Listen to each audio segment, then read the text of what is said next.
काल भाजपचा महाअधिवेशन सोहळा होता आणि या सोहळ्यामध्ये बोलत असताना फडणवीस साहेब बोलता बोलता एक गोष्ट बोलून गेले. आता त्यांनी ती जाणून बुजून बोलले का त्यांच्या फ्लोमधून निघून गेलं हे समजलं नाहीये. ते म्हणाले की आम्ही विरोधकांचे म्हणजेच महाविकास आघाडीचे 20 आमदार विधान परिषदेच्या निवडणुकीच्या वेळेला फोडले आणि त्यांना कळलं सुद्धा नाही.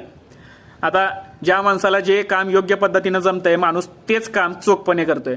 आता तुम्हाला फोडाफोडीचं राजकारण योग्य पद्धतीनं जमतंय म्हणून तुमच्याकडे ती जबाबदारी दिलेली आहे आता सध्याच्या घडीला. कारण तुम्ही शिवसेना फोडली, राष्ट्रवादी काँग्रेस फोडली, शिवसेनेच्या सर्व आमदारांना सुरत मार्गे गुवाहाटी गोवा करून महाराष्ट्रात तुम्ही आणून त्यांना मुख्यमंत्री पदावर बसवलं आणि अजित पवारांना फोडून तुम्ही उपमुख्यमंत्री पदावर तुम्हीच बसवलेलं आहे. एकीकडे भ्रष्टाचाराचे आरोप तुम्हीच करायचे, त्यांना फोडायचं तुम्हीच, सत्तेमध्ये घ्यायचं तुम्हीच. आश्चर्य आहे. आणि महत्वाचं काय, तुम्हाला जनतेशी काही देणं घेणं नाहीये हे यावरून सिद्ध झालेलं आहे. आता या 20 फुटलेल्या आमदाराला किती खोके दिलात काय माहिती, कोणकोणती आश्वासनं